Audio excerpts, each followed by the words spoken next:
Poetophiles. This is Elizabeth with another round of Poetry Corner. Today I wanted to read poems from one specific poet, and the person I've chosen today is Cynthia Hogue. We'll be reading poems from her collection, Or Consequence. The first one is Etude on Listening. She's crying, strands of hair caught by tears. Blonde hair, dyed, green eyes, contacts. Her skirt sways, solitaire diamond glints when she pushes hair from her cheek. Absently, she speaks of herself for an hour, sailing the roiling seas of phrase. Oh, let me tell you, taking no breath, skimming the voice waves towards shallows of despair. The listener thinks, so much pain in one room, there's no more world here. Dye covers gray, and sun freckles hands. Vulnerability's evident in making oneself up. Also bravery. A photograph, a late gift to the dying marriage, hangs on the living room's two white and otherwise emptied walls of a moor in monochromatic cropped shots of tan gold tufts of grass. All that he left me with. She swirls a plaid throw over shoulders, stirring the aura of dust. Does suffering inspire us to lie? The heartbroken's out cold.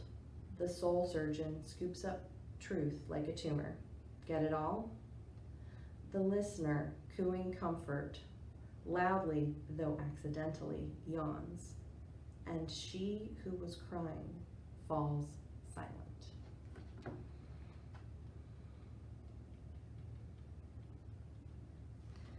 right. Our second poem is Last Night, a Bar in Paris. We met your son, and in play, I looked at Antoine's palm for feathery lines that could mean, later did, children. Pulling his hand under a lamp to better see, oh, the barman, tight black jeans, white t-shirt, slim, all business Parisienne, until that moment, palm extended, upturned face alight, cried, read mine next, will you read mine? Each night, he said, I hear stories from the lonely, knelling like a prison sentence without end.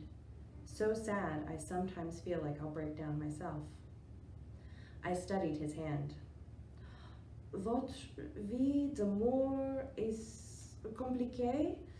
Caught in my bluff, my French affreux.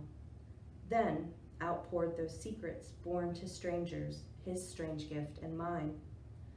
The crisscrossed lines, the phrase and gaps that indicate fate inscribed were a story I might read, but he could change.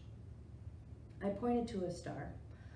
L'étoile la signifie. Then all French stopped. And you, my love, Cartesian through and through, took up the thread. That star means luck.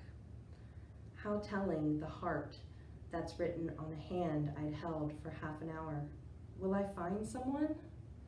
He looked at you, perhaps because watching the broken-hearted each night, he saw you understood the wanting to know one future certainty. All right, our next poem is called Etude on Trust. An hour you crouch with your transatlantic friends at an intersection cafe framed by a crossroads X. Cars zoom past like spite. Our Lady's dome still ringed with tourists, shadows cast on lurid gargoyles. The river winds below them, swallows skimming dusk's gloire, up close, trash bits of whatnot. You have drinks with salt, neat, tell all, while, hell, hearing the lowdown. That gossip comforts, recent research confirms.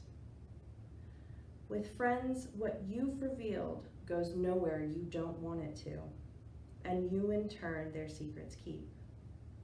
Now's tellings last night. You rise as the table wobbles to sway along the river's gloam. Going home uncomforts you, that truth which is scuttled by fraud, light as froth which is see-through.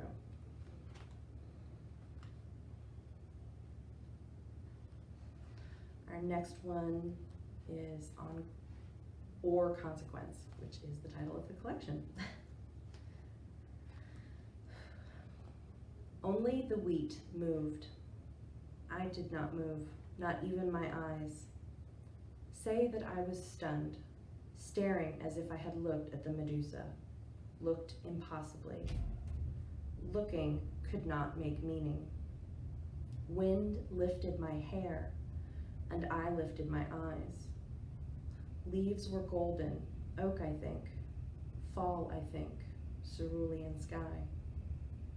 My feet steadied as if bound. Aren't we bound at least by consequence? To have things turned around, lies truth and truth lies.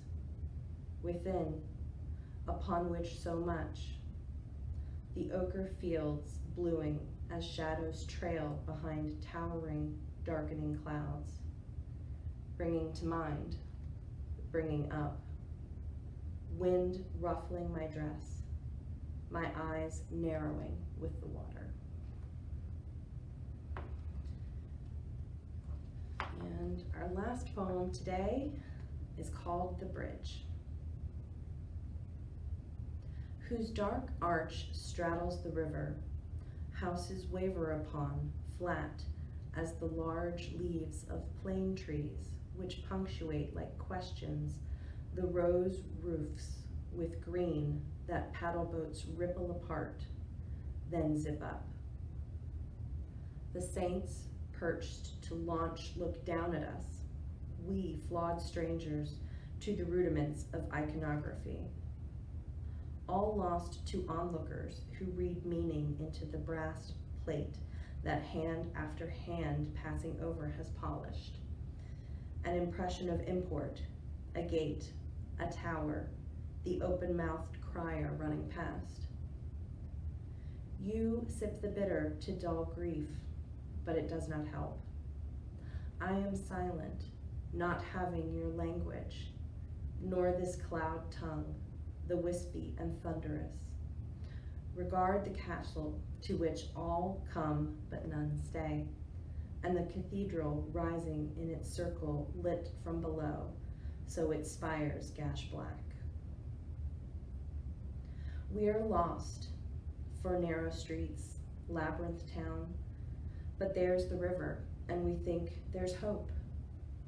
The great writer who was president here defined resistance to autocracy as the refusal to live without meaning, without finally love, even in conditions as hopeless as ours, which gives us hope.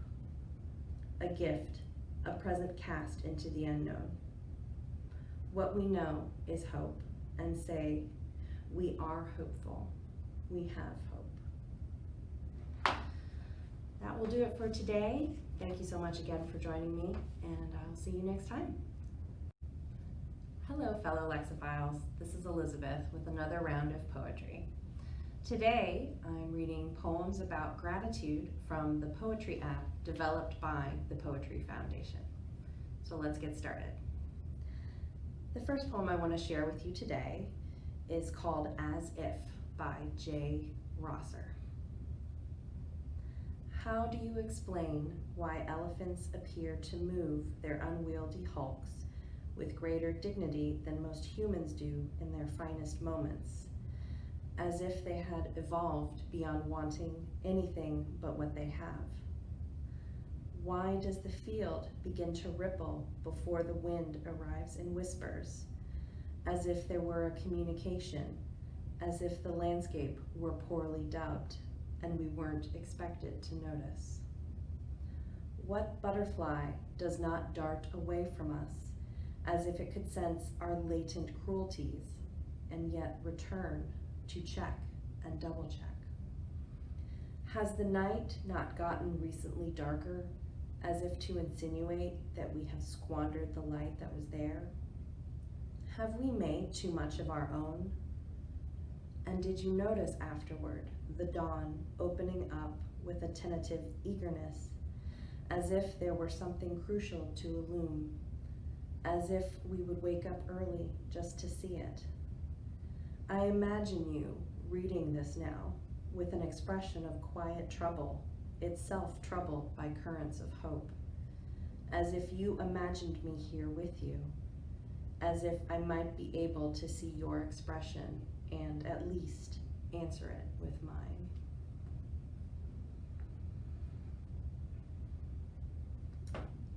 Our second poem is For What Binds Us by Jane Hirshfield. There are names for what binds us: strong forces, weak forces. Look around, you can see them. The skin that forms in a half-empty cup, nails rusting into the places they join, joints dovetailed on their own weight. The way things stay so solidly wherever they've been set down, and gravity, scientists say, is weak. And see how the flesh grows back across a wound with a great vehemence, more strong than the simple, untested surface before. There's a name for it on horses when it comes back darker and raised: proud flesh, as all flesh is proud of its wounds, wears them as honors given out after battle, small triumphs pinned to the chest. And when two people have loved each other, see how it is like a scar between their bodies, stronger, darker, and proud. How the black cord makes of them a single fabric that nothing can tear or mend.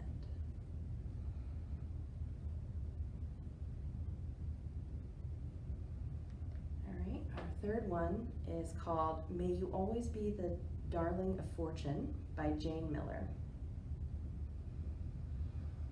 March 10th, and the snow flees like eloping brides into rain. The imperceptible change begins out of an old rage and glistens, chaste, with its new craving, spring. May your desire always overcome your need, your story that you have to tell, enchanting, mutable, may it fill the world. You believe a sunny view, flowers lunging from the sill, the quilt, the chair, all fill you and empty and fill. And hurry, because now as I tire of my studied abandon, counting the days, I'm sad. Yet I trust your absence in everything wholly evident, the rain in the white basin, and I, vigilant.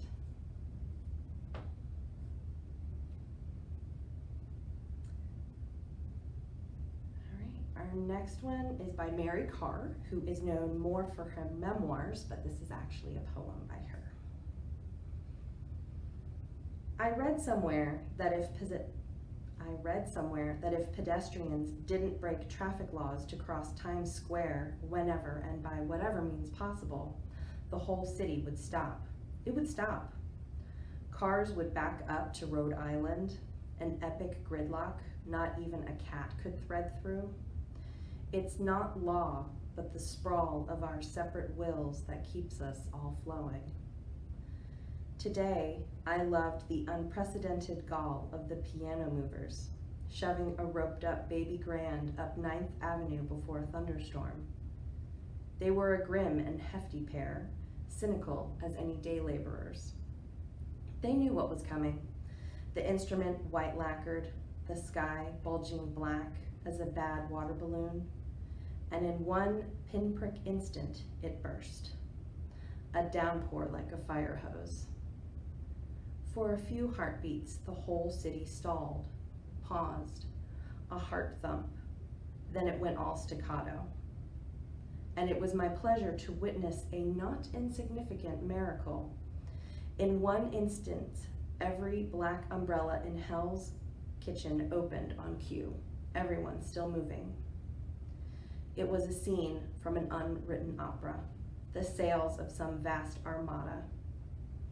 And 4 old ladies interrupted their own slow progress to accompany the piano movers, each holding what might have once been lace parasols over the grunting men.